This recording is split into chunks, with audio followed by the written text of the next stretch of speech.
Información precisa, completa, veraz, objetiva e independiente. Directo a tu pantalla.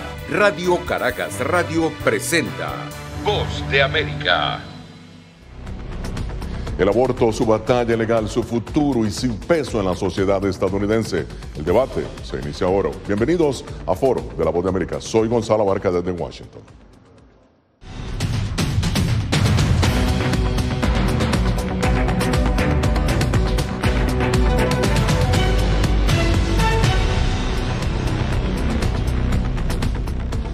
Como nunca antes, Estados Unidos está dividido sobre el tema del aborto, según la mayoría de los analistas y jueces del país. La Corte Suprema de Estados Unidos revocó la ley Roe vs. Wade, que data de 1973 y establecía la protección constitucional del derecho al aborto. Esta decisión ha provocado que más de la mitad de los 50 estados del país estén promulgando leyes restringiendo o prohibiendo directamente este derecho, de acuerdo con el diario The New York Times.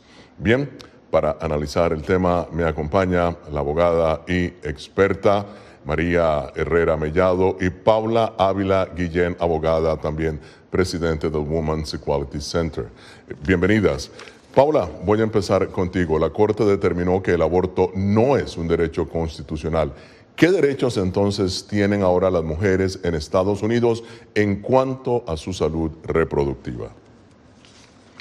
Hola, buenos días. Creo que es muy importante aclarar que lo que determinó es que no existe un derecho a la privacidad en temas del aborto reconocido bajo la Constitución.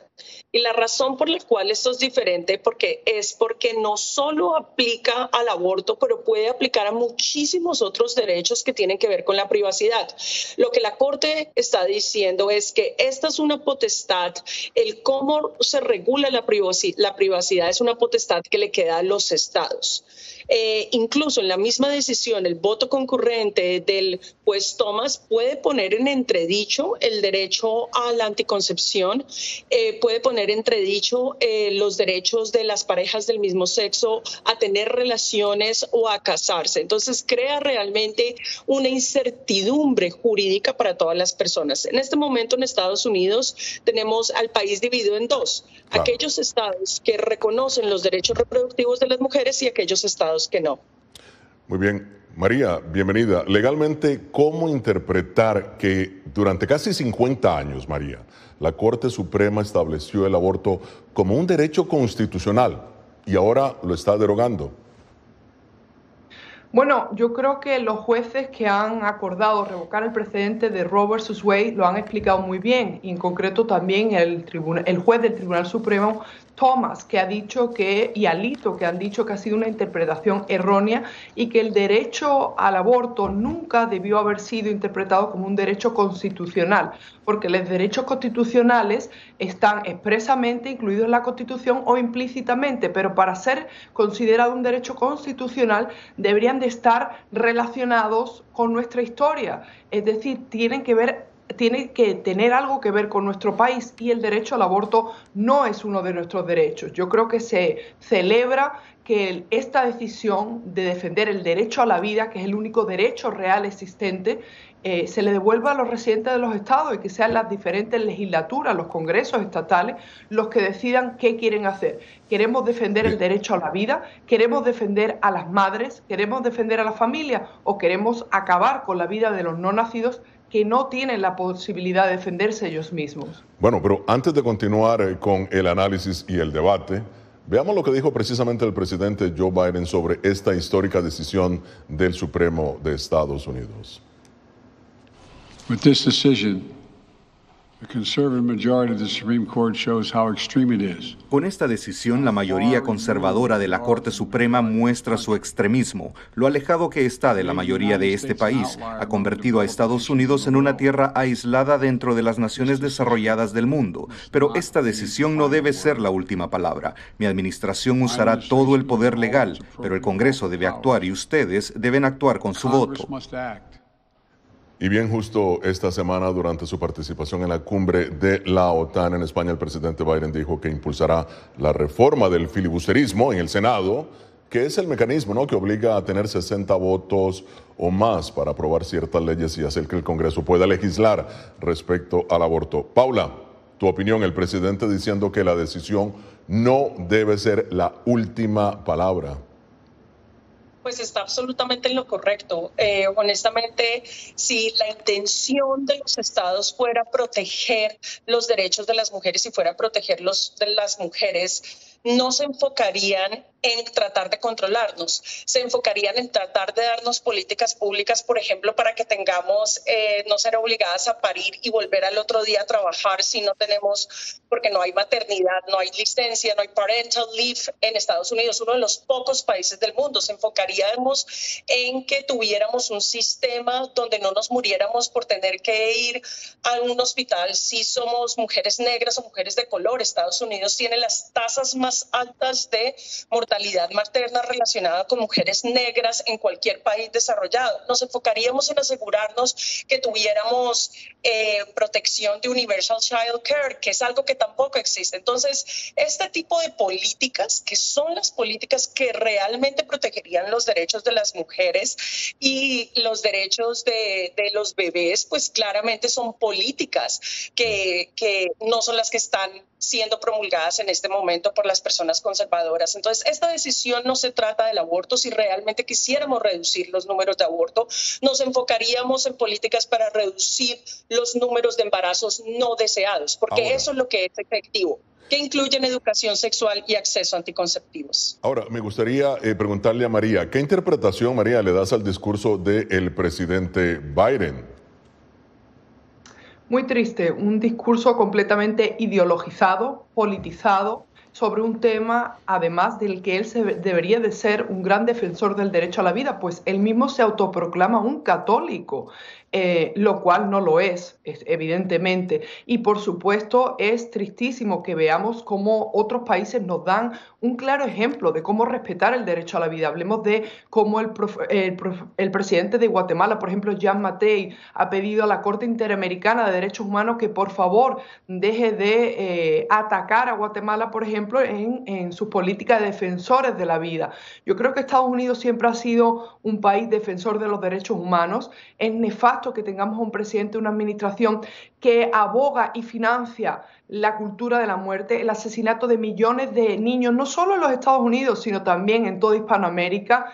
Los derechos de la mujer, los derechos de la familia son importantísimos y es cierto que en Estados Unidos se protege a las mujeres, no se les discrimina y definitivamente este presidente va a pagar en las urnas lo que está haciendo para acabar con la vida de millones de estadounidenses. Bueno, sobre eso... Gonzalo, no sé si puedo aclarar aquí dos cosas que me parecen muy importantes. Una es que las personas que elegimos para que sean nuestros representantes no pueden y no deben, bajo un Estado en el que hay separación de la Iglesia y del Estado, legislar bajo sus opiniones personales. Muchas de las posiciones que más he admirado de políticos son aquellos que en su vida personal tomarían una posición, pero cuando están ejerciendo una función pública, toman la decisión que es proteger a sus ciudadanos. Entonces, nunca podemos escoger políticos que lideren bajo sus posiciones personales. Bien, mira, ustedes son abogadas, son dos mujeres brillantes, cada una en su profesión.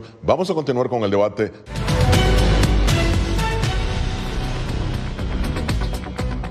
Continuamos en Foro de la Voz de América. Al menos 26 estados, principalmente en el sur y el medio oeste de Estados Unidos, restringirían severamente el aborto en las próximas semanas luego de la derogación de Roe v. Wade, según el Instituto Guttmacher, un grupo de investigación a favor del derecho al aborto. Muchos estiman que esto obligaría a millones de mujeres que buscan someterse a un aborto a tener que viajar a estados donde el aborto sea legal.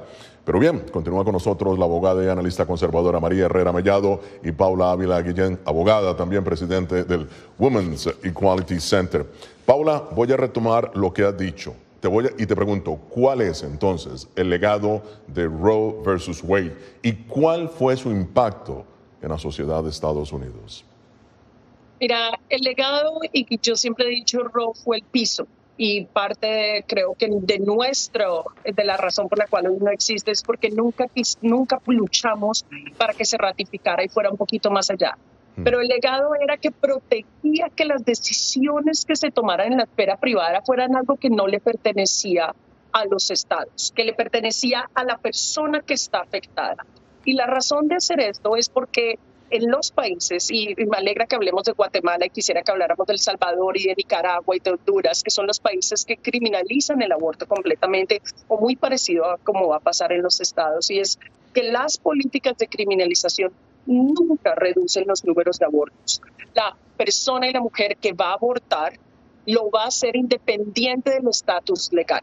Lo que cambia es cómo aborta, si lo hace en situaciones de salubridad, si los hace en situaciones de higiene, si tiene el privilegio de viajar a otros lugares o si lo va a tener que hacer en situaciones que no son seguras. Todos los países que tienen criminalización absoluta del aborto tienen problemas de mortalidad materna muy altos, tienen problemas de criminalización de mujeres que incluso tienen pérdidas naturales de los embarazos y que no pueden probar en ese momento que lo que tuvieron fue una pérdida natural, y se estima aproximadamente que va a subir un 13% la mortalidad materna en los estados que están prohibiendo el aborto en este momento en Estados Unidos para el siguiente año, y después que sube un 24% en esos estados. Ahora, María, voy a retomar lo que está diciendo precisamente Paula. ¿Qué deja, en tu opinión, Roe versus Wade en la sociedad estadounidense? ¿Y por qué está en este momento su derogatoria ha resultado tan polémica? Deja a millones de niños estadounidenses muertos, asesinados por madres y por padres irresponsables y por legisladores y políticos como Joe Biden y los congresistas y senadores que han apoyado estas políticas de infanticidio. Por otra parte, deja un legado que dañó durante muchos años y que ensució la Constitución de los Estados Unidos, que en ningún momento reconoce el derecho al aborto porque no es un derecho, porque acabar con la vida de un ser no nacido no puede ser nunca un derecho, porque como política pública debemos defender la vida a toda costa, porque la vida sí es un derecho natural, porque la vida sí está reconocida en todas las constituciones del mundo, y gracias a Dios ahora vamos a volver a los residentes de cada estado a definir el futuro de nuestros estados y de nuestro país. Veamos, porque yo sé que Paula quiere intervenir ahora, pero primero vamos a ver lo que dijo el expresidente Donald Trump sobre este tema. La Corte entregó una victoria a favor de la Constitución, una victoria a favor de la majestuosidad de la ley, pero sobre todo una victoria a favor de la vida. Bueno, Paula, tu opinión, el expresidente Donald Trump diciendo que ha sido un fallo a favor de la vida. Yo siempre me pregunto cuando escucho ese tipo de circunstancias, ¿qué pasa con la niña de 12 años que ahora va a ser obligada a parir a su hermano? ¿Qué va a pasar con la mujer que tiene un embarazo ectópico y que los médicos no van a saber cómo atenderla porque sencillamente ya han pasado los casos, tienen que llamar primero a sus abogados para saber si legalmente pueden atenderla o no? ¿Qué va a pasar con la madre que tiene un embarazo deseado y va a ser obligada a llevar a término un embarazo que no va a ser viable? Porque ya se sabe que no va a ser viable. Entonces, yo quiero que nos concentremos muchísimo en pensar cuál es nuestro objetivo. Si nuestro objetivo es reducir los números de abortos, yo estoy de acuerdo con eso. Y existen políticas públicas efectivas para reducir los números de aborto, que incluyen acceso a anticoncepción, acceso a educación sexual, y siempre va a haber casos en los cuales el aborto va a ser necesario. Pero irónicamente, las personas que se oponen al aborto también se oponen a políticas de educación sexual y de anticonceptivos. Eso es precisamente lo que quiero hablar con María ahora. María, acabar con el aborto ha sido, un tema central de la política republicana. Sin embargo, muchos republicanos temen que esta decisión de la Corte les puede perjudicar en este año electoral. No, para nada. Yo creo que es importantísimo que celebremos este hito histórico y que nos unamos más que nunca, porque los republicanos, los conservadores, somos patriotas, somos defensores de la vida, y además, ante el desastre que está llevando a cabo esta administración en política económica, en política exterior, la crisis fronteriza jamás antes vista, la economía, no hay nada que pueda pasar de aquí a noviembre que salve lo que va a ser la caída en picado del Partido Demócrata. De hecho, la aprobación de Joe Biden no supera el 39%. Esta administración no lo podía hacer peor. Y si tanto nos duele, y si tanto les duele a las mujeres en este país, debería hacer muchísimo más. Sin embargo, no lo hace. Con el presidente Trump, cuyas declaraciones son muy acertadas, el respeto del Estado de Derecho y la ley. Con el presidente Trump, las mujeres tuvimos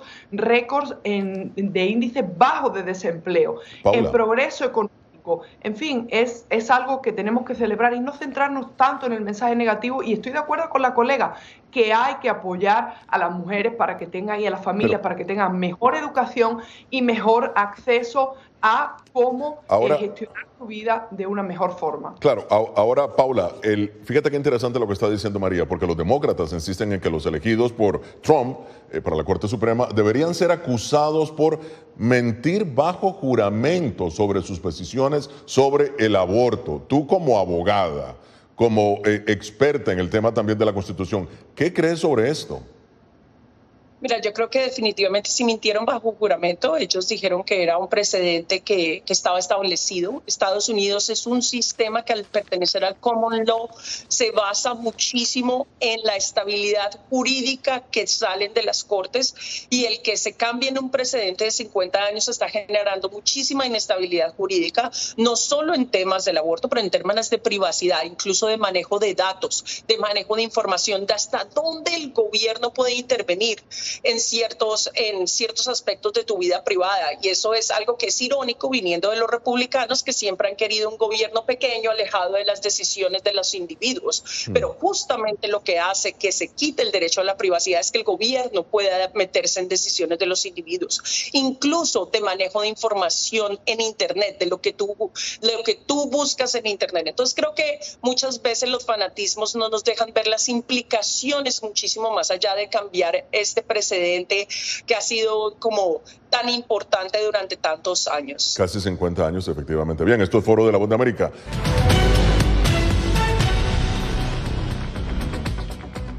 Continuamos en Foro de la Voz de América. Los líderes demócratas han reaccionado enérgicamente a la decisión de la Corte Suprema de derogar Roe versus Wade. Así se expresó la presidenta de la Cámara, Nancy Pelosi.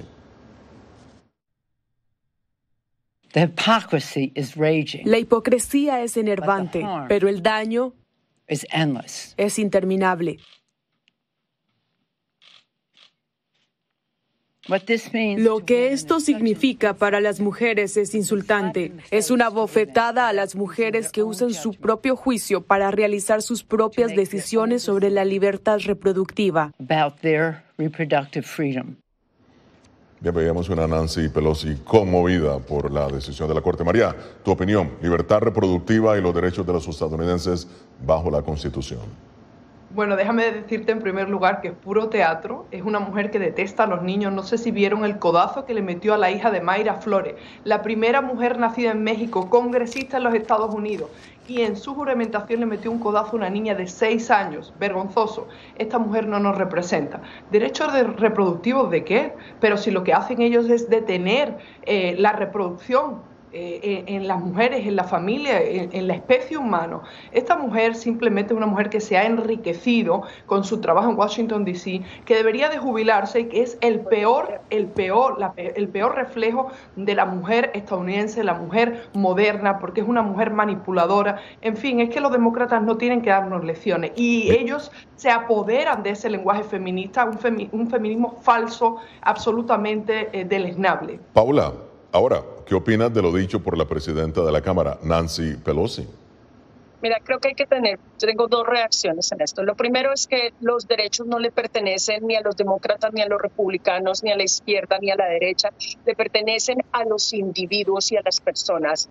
Y nosotros deberíamos estar tranquilos de quién está en las oficinas y en los lugares de poder, que va a tomar decisiones basadas en las leyes, en las constituciones, en las mejores políticas públicas y no en nuestras opiniones personales.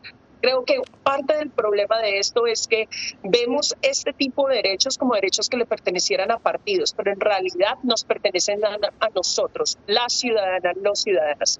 Y lo segundo es que, irónicamente, a pesar de que los otros hablan de la familia, leyes que prohíben el aborto van a eventualmente prohibir o pueden llegar a prohibir incluso la fertilización in vitro.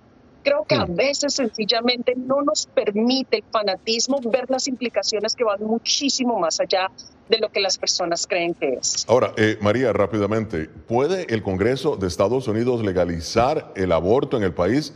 ¿Tiene esa facultad?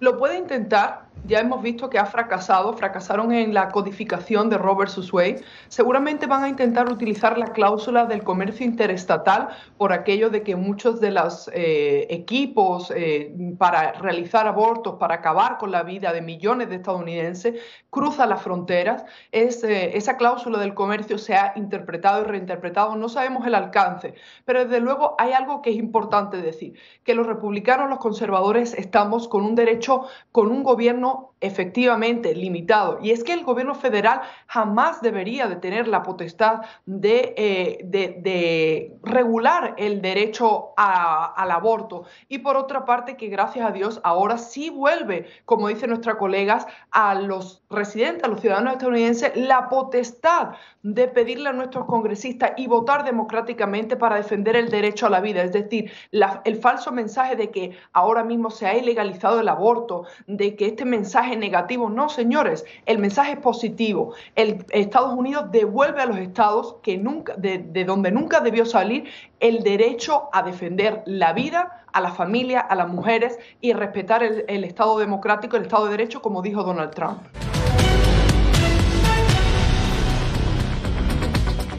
Ya en la parte final de Foro de la Voz de América, Paula se insiste en que los argumentos para revertir la ley Roe vs. Wade podrían aplicarse a otros casos en los que la Corte Suprema citó derechos fundamentales, algo que has destacado, que por cierto no están en la Constitución, como el matrimonio entre personas del mismo sexo, la anticoncepción y los derechos civiles. ¿Es esto viable desde el punto de vista legal, tú como abogada?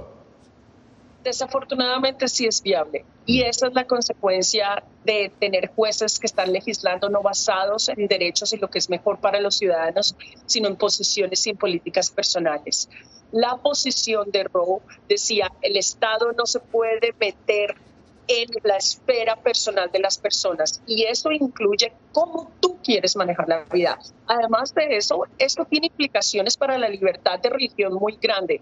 Ya existe una demanda de un grupo de mujeres judías ante una corte inicial en Florida, que eventualmente esperamos llegue a la Corte Suprema, pidiendo que dentro de su religión ellas pueden permitir el aborto en ciertos lugares, que cómo el Estado se va a meter en tomar esas decisiones. Claro. Entonces, esto tiene implicaciones muchísimo más grandes. Bien, ahora, muy rápidamente, María, decenas de empresas, entre ellas Disney, Meta Platform y Yelp, ofrecen financiamiento para gastos de viaje a sus empleados en caso de que necesiten viajar a otros estados a realizarse aborto. Rápidamente, tu opinión sobre esto.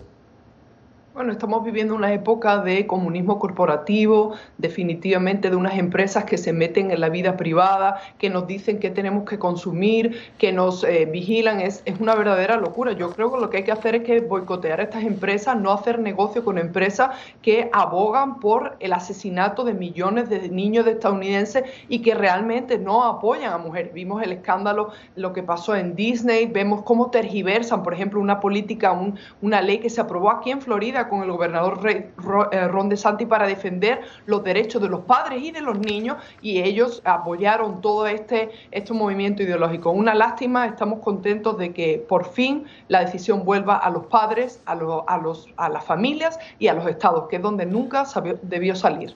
Bueno, se nos ha acabado el tiempo, lamentablemente, en un tema tan polémico, y le agradezco mucho a la doctora María Herrera Mellado y a la doctora Paula Ávila Guillén, brillantes abogadas, que han debatido hoy sobre el aborto. Llegamos así al final de esta edición de Foro. Nos vemos la próxima semana. Desde Washington, les habló Gonzalo Abarca.